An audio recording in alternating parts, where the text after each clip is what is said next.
This is the Real Christian Manliness Podcast with Isaac and Tim Ingram. Let's get manly.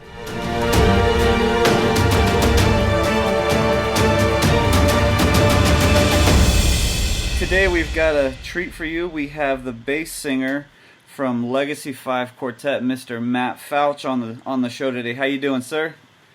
I'm doing fantastic, guys. Thanks so much for the invitation, and I couldn't be more thrilled to be here and looking forward to, well, how long does this thing last? We'll probably go for about half an hour or so. Whoa, you didn't tell me it'd be 30 minutes? You said four. I told you it'd take about 45. So okay, well, however long this thing takes, man, well, I'm thrilled to be here. And you're right, you did tell me 45. I was just messing with you. We'll go till we run out of stuff to say. How's that sound? That sounds perfect.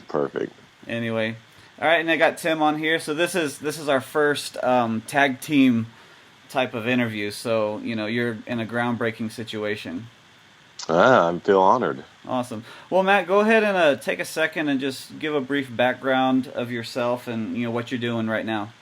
So yeah, thanks so much for asking that first question. Legacy 5 is in the Southern gospel music genre, and we are a male quartet. So we have 4 guys singing on stage. But a lot of people ask us all the time, well, if you're a quartet, why do you have Legacy 5, right? So we have a piano player, and that makes up the 5th member of Legacy 5. And we travel the country presenting Southern gospel style music to people all over this country. And a lot of people think that Southern gospel music is just for people in the Southeast or on the South part of the country or whatever. But really, man, we find that people all across this country love gospel music done Southern style. So we have a great time ministering to folks all across this country, Canada, UK, and all the different places that we get the opportunity to go. And we just love presenting God's word and his message through song to people to encourage them.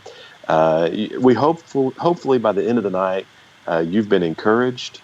You have been, your heart has been spoken to. The Lord has spoken to you, and has hopefully something that we've sang has ministered to you. And if you don't know him, hopefully something we've done or sang is opening that door of where you would possibly give your life to Christ. And also, we do want to make sure that you are entertained to a point to where, if you're already a Christian and you've had a bummer of a week, and you're like, man, I just want to go and enjoy some quality, clean music that is Christ-honoring, we want you to leave entertained too. So, we just love doing it and look forward to just spreading the gospel through song every weekend when we head out of Nashville and head across this country to do our concerts.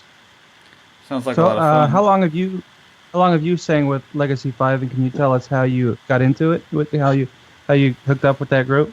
Absolutely. And guys, just remember, one question at a time, okay? I've actually been with the Legacy 5 for 5 years. I have actually been singing gospel music, though, for 13 years. This is year 13 for me. I started when I was 21, and so 13 years in, I'm 34 now. And having a blast. The last 5 years with Legacy 5 have been fantastic. And the connection, I've had several people ask me that over these 5 years. And I tell everybody the same thing. Really what we do is no different than a lot of other careers in this one way, is that when you're doing any type of a career, networking and relationship building is extremely important. So that when an opportunity comes up for maybe a different group, that if you're interested in a move, or even if you're not interested in a move, but an opportunity comes up, you have a relationship with somebody that would recommend you, or would even say, hey, just even give this guy a listen, or maybe you even know the person that runs the group or people in the group who's looking. So building the network of people and those relationships with those people is very important. So when the opportunity came up with Legacy 5, I had those relationships and those networks in place that then gave me the opportunity to throw my name into the mix and I had those people that helped create that connection for me with Scott Fowler as he was looking for a bass singer. Yeah, that's pretty awesome. I remember I talked to John Epley from Now Yeah. Greater Vision about a month ago. His episode will probably air right before yours. And he told me that he was with Inspirations and he was with a couple other groups that I'm familiar with. And I didn't even realize that. So, he kind of worked his way through and found his way to, Greater Vision, in my opinion, one of the best trios out there, if not the best. So, that's really cool how those relationships form. Tell us a little bit about what you do kind of on the side with on the couch with Fouch. So, man, thanks for asking about that. It's an interview series, not so much unlike what you guys are doing, only that it's video. It is social media driven. It is fan driven. I ask the fans on social media what they want to know about my peers and the other artists in our genre. And then I sit down with them and I just ask them the questions that folks want to know. And I really try to make it a relaxed atmosphere where it's just myself and that other artist just sitting down on the couch, because that rhymes with Fouch. Hey, how convenient.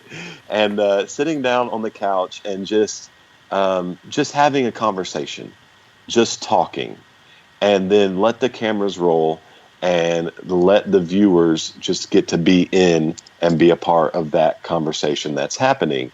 And what most people tell me that come up and tell me at concerts that they love the interviews, most of them say, I just love how relaxed it is. I love getting to know the people a little bit more than normal. A lot of the times the people that come to concerts, they don't get the opportunity to find out a little bit more about the artist personally. Mm-hmm. They just they hear your testimony, maybe they hear you sing.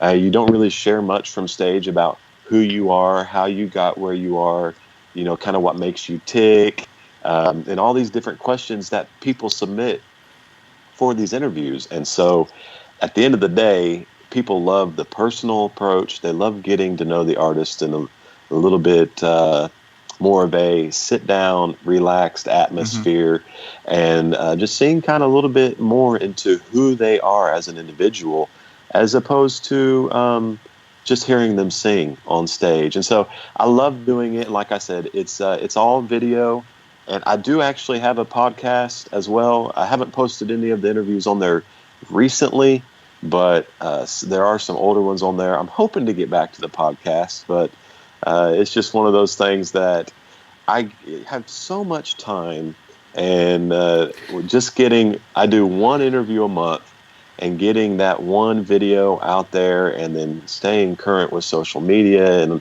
the other stuff going on, that I'm hoping to get the podcast current again. Yep. But in the meantime, at minimum, I'm getting the video out every month. Yep, so that's doing good. Yeah, I really enjoy the video. I enjoy the setting, and it does remind me of one time, I think Tim was there. We went to Ernie Haas Signature Sound concert in Will Rogers in Fort Worth, Texas, and we actually got to talk to Tim Duncan for a few minutes, after the concert or maybe in the intermission, and it was just a really nice, relaxed conversation. He told me how he got into Southern Gospel and the different groups he was in, and it kind of reminded me of your interviews. It's just kind of relaxed and getting to know people, so you're doing a good job at that, at least, so that's great. Well, thank you so much. Appreciate it. And also, if you go check him out on social media, On the Couch with Fouch and Matt Fouch, he's got some t-shirts that he's come out with that look pretty awesome. I need to get myself one of those, and so does Tim. So just check those out, everyone that's listening. Yeah, they can check all that out at onthecouchwithfouch.com. Perfect. Awesome. So let's go ahead and move on into a few of these questions. We may hit them all, we may not. But Matt, can you tell me what Christian manliness means to you? Man, that's a great question. And do you ask all of your guests that question? Yeah, so far I've pretty much asked that to everyone. Yeah, that's a great question. In our society and in our world, almost it seems like people are begging for manly men, especially in the Christian world. We're looking for leaders, looking for men to step up, be the leaders of their households, to be the leaders of in their churches, And so I would say just being a man who is after God's own heart really kind of could really define all of that. And if you get down to all that encompasses that, I think you'd be right on the right path for sure. Yeah, and I think you're right about that. I mean, even in Ezekiel, it talks about I sought for a man. People are looking for that, and Yeah. and that's kind of the theme that we've been going through is it's either be like Jesus or be like Christ or something like that. And so you're exactly right. Do you have something to say, Tim? No, I don't. Sorry. I thought And you had another It looked question like coming. you had I was it gonna looked like say, you had something rolling in there. oh yeah, let me actually add to that a little bit too. I was actually talking to a gentleman recently, and he was telling me about his a family member of his who does some work for some high profile clients, and those high profile clients share their passwords to their computers. They share their information on their income, and they give this individual very very private information. And I said to him, that is one of the things in life that people can pick up on is someone who is a person of integrity, someone who is a person who is honest, who lives their life out the way that they should. And people can sense that and they can see that in you. And I think that goes right along with it of, if we are men of integrity and men that live a life that is honest and full of Christ, people will sense that, they will see that. And when we're talking about leaders, those are the type of characteristics that we should be trying to develop within ourselves, so that people will follow and will see that, and then we can be the manly leaders that we need to be in our communities, in our homes, in our churches. And that's just a couple characteristics that stuck out to me in that conversation, that people will absolutely sense that and can see that in you, whether you say it or not. They absolutely will pick up on it. Yeah, and I think you kind of encompassed, one of my follow up questions on that is why is it important? And it's very important because the younger generation needs an example, and there aren't many of those examples. You've got Homer Simpson and Al Bundy, and I don't know who the pop culture references are these days, but Yeah, absolutely. Our society is not, for the most part, is not going to give them men to look up to that are good examples of godly, manly leadership, and so we have to be that for our. I have two boys. One is 5 and one is just turned 1 year old, and so I have to step up to the plate and figure out, okay, what does that leadership role look like? And that is a daily thing of trying to mold yourself into the man that Christ and God wants you to be. now you can answer this either kind of more personally or maybe more in general in society. But what areas do you find it most difficult to be a Christian man?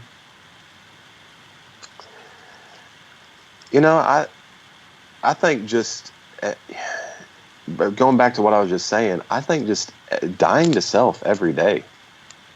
I mean, I think that goes across the spectrum as any Christian, but in the reference of, or in the vein of what we're talking about here, for me, it is, taking the time to put aside either a preference that is mine or a something that I would rather be doing, maybe, or something that is on my agenda that maybe I say, okay, I really want to get to this, but And those are the things that are kind of hard for me, is even in my Christian walk too, dying to myself and putting the needs of my spiritual needs above maybe my desires of wanting to, let's just face it, maybe play a game on my phone, Yeah.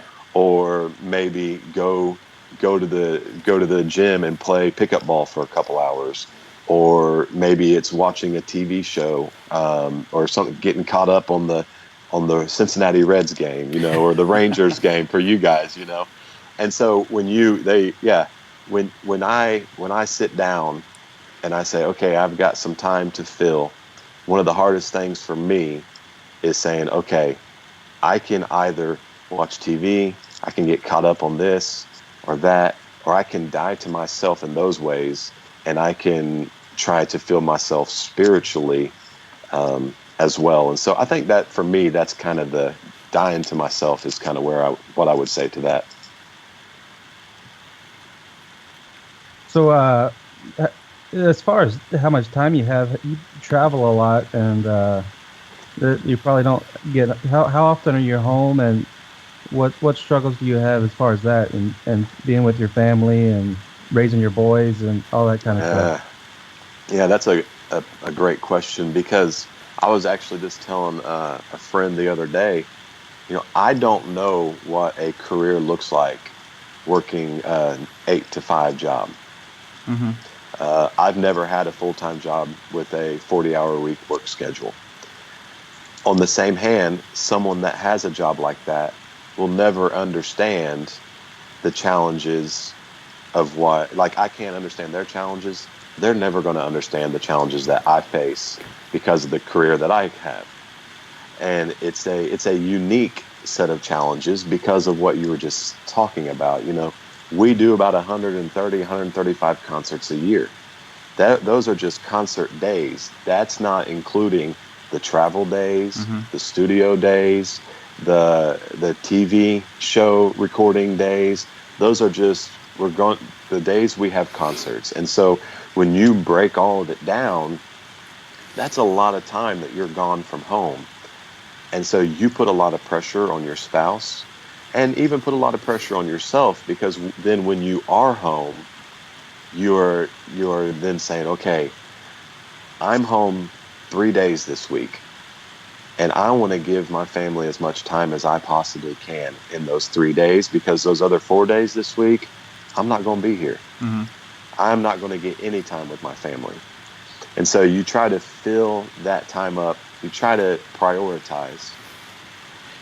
Yeah, and Tim and I, on our last podcast that we recorded, and it posted today on work ethic, we were talking about that and how both of us, I don't think we talked about this before, we're missionaries' kids, and so our dad didn't work a traditional, 8 to 5 job, Monday through Friday type thing, He spent a lot of time on the phone, scheduling meetings and booking dates and things like that, and whenever we were over in Europe, he would be out, several days a week, visiting these churches and preaching here and preaching there. But I think that created a situation where it's hard to see that work ethic, where you're not sitting on a factory line, or you're not, driving a truck around the city. You're not sitting behind a desk punching your time card. It's something a little bit different. And so I think that's something, at least in mine and Tim's opinion, is something that it's hard to, I wouldn't say hard, but it's something that you have to take into consideration when raising your kids and trying to instill that work ethic in them. Yeah, absolutely. And let me just add to what I was saying a minute ago. It just all comes down to prioritizing your schedule and figuring out what you absolutely have to do in that moment, and what maybe you can get to while you're on the road, and things you can handle in that time. And going with what you just said, man, that finding ways to still instill into your kids that work ethic, and show them that even maybe just things around the house, or maybe even when you're showing them working through your church, and just saying, okay, this is volunteer, but we're still going to give it 110%. Mm-hmm. And my my wife's father has a saying: if it's worth doing, it's worth doing well. Yeah. And so if we can keep that mindset, not only in our careers, but also with the work that we do for our church and what we do with our family and around our houses and everything, then I think our kids will absolutely see that, and that would be a great model to build on, to show them, okay, if you're going to do something in life, regardless of where it is in your life, if it's worth doing it, then it's worth doing it right, and it's worth doing it well. Yeah, that's good. Um, so, what type of practical things do you do to try to balance all the different things that you have going on between, your unique work situation and your Yeah. relationship with your wife, your relationship with your church, and your spiritual walk with Christ, and raising your kids, and all those things? Is there something practical that you do that people will learn from? Well, for me, I'm a list person. If I don't make a list, there are things that are going to be dropped. There are things that are going to be forgotten about, and things that are going to be missed. And so for me, it is essential in a lot of ways for me to make a list of, this is what I need to do, and then trying to figure out the scheduling then of those things on that list. And so what I try to do is only the things that have to be done, while I'm home, for my unique schedule. While I'm home, these are the things that have to be done. These are things that need to be done. Get those on the list, schedule them out, and then prioritize those things to where they need to go. So I'm a big person on lists. I know a lot of people, they don't do lists, but my life runs better when I have my things listed out, for sure. You know what? My one advice to everybody that makes lists is number one, make a list, and then you can scratch that one right off, and you're already on your way. Yeah. Then you absolutely feel good right from the get-go on what you've accomplished. Hey, That's a good one. My brother's a little smarter than he looks. hey, come on, be nice now. So, we've talked a lot about, being a married man and kids and stuff. What type of advice would you have for a teenager or a young man or even a young adult that's unmarried to become a Christian man, or just a man in general? The first thing that comes to mind, and I'm going to give a reference to what I did to become a bass singer. So when I realized I had a lower than normal voice for singing purposes, I found about 4 or 5 bass singers that I liked, and I loved to listen to them sing. And I listened to them, and I tried to do exactly what they were doing and produce the sounds that they were making. Mm-hmm. And I tried to recreate their sound. And my voice and the way I sang and the way I currently sing came into its own thing, where I am Matt Fouch's voice. I'm not any certain singer, but I think that really helped me develop into the bass singer that I am today. Now, to go with your question with that in mind, I really think it's important to select 3 or 4 men in your life that are either in your church, in your family, someone that maybe isn't in your church, maybe they're at your job, but they are a Christian and you know they're a Christian. And you can look at their lives and you can say, that life is the life I want mine to be like. I want my walk with Christ to be like, and you insert that person's name. Mm-hmm. And you get 3 or 4 of those guys and you go to them and say, hey, I admire you, and I admire what I can see. The fruit that I can see from your life is something that I admire, and I want to be able to produce the same fruit with my marriage, with my kids, with my career, with my walk with Christ. Mm-hmm. How do you do it? And could you help me develop those tools to be able to my life to become something similar to yours. And so I think it maybe even that can turn into a mentorship and something that you can really grab onto in a person that you can learn from for years to come. Whether that as a teenager, whether that's someone that's in their 30s or that's a man that's in his 80s, and you look at his life and his consistency as a Christian man who has modeled the attributes of Christ and has modeled faithfulness and has shown the fruit that needs to be shown of their life and a relationship with Christ. And go for it, man. And just, it's going to be a little awkward, I'm sure, but I think you get past that kind of awkward feeling of, man, I don't want to do, you get past that. I think it will pay huge dividends in your life if you can connect with some men like that.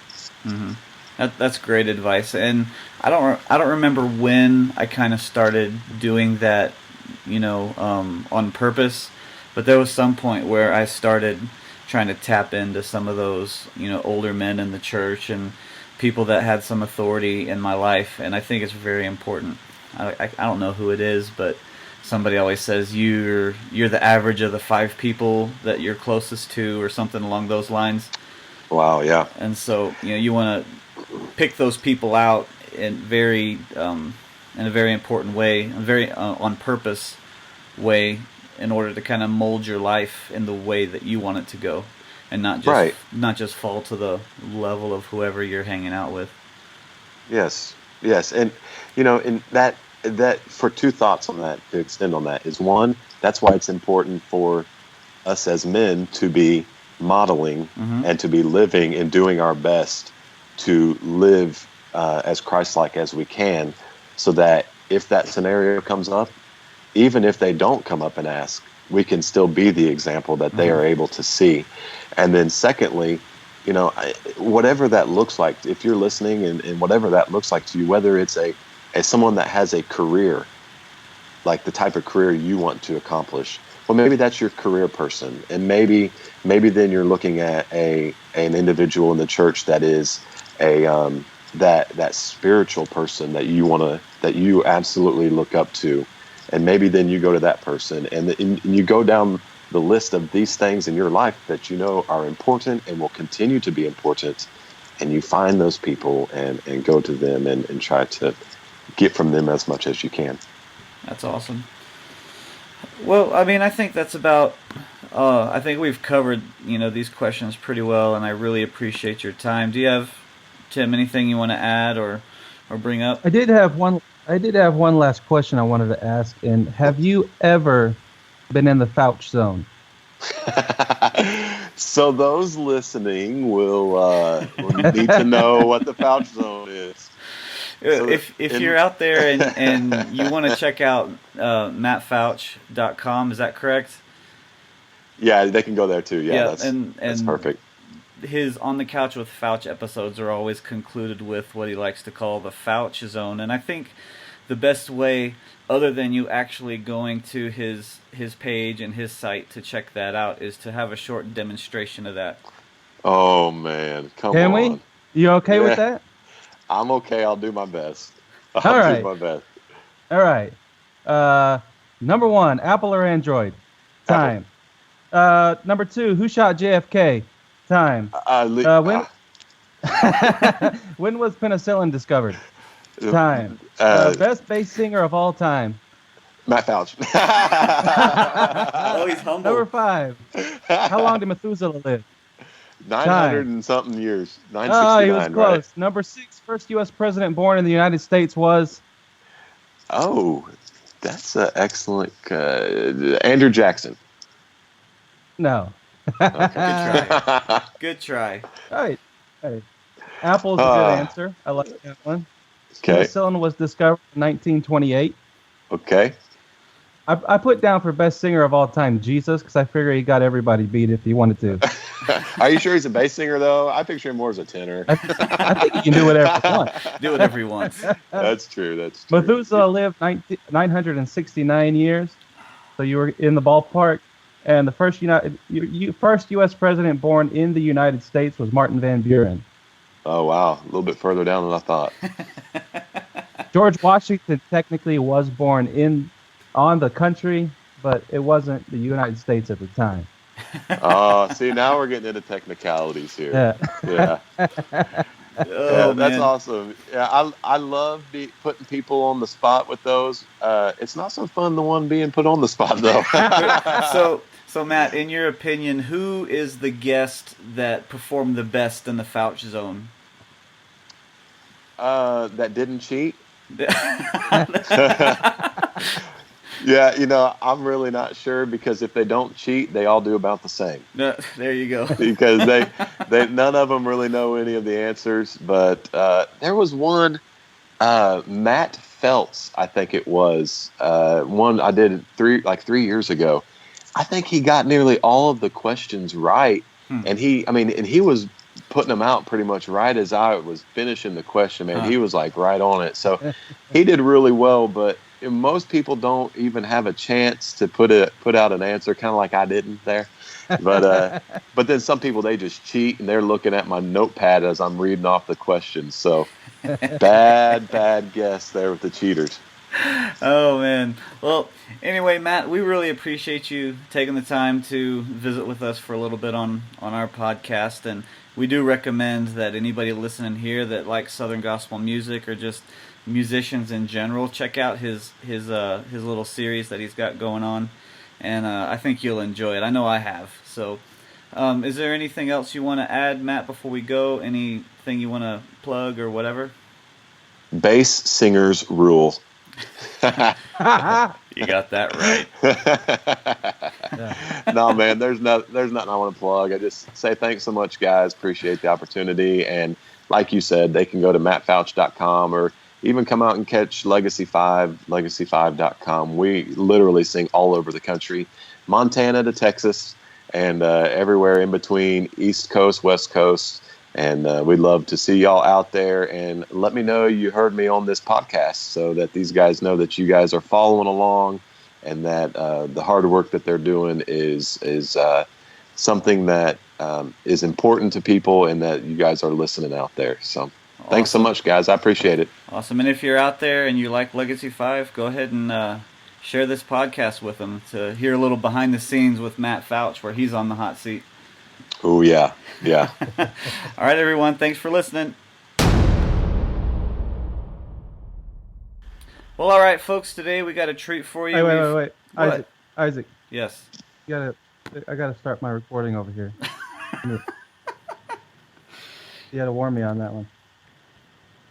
I thought I gave you Okay, a now I'm warning. going.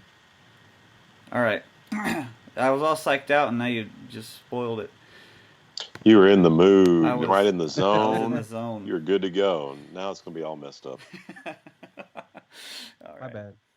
Thank you for listening to the Real Christian Manliness podcast. We hope you enjoyed our show. Now, if you could do us a favor, go over to iTunes and leave us a 5-star rating. That way other people can find us easily in the rankings. And if for some reason you don't think we deserve 5 stars, give us whatever you think we deserve, but please explain why we got that rating in a review. Now make sure you subscribe and have a great day.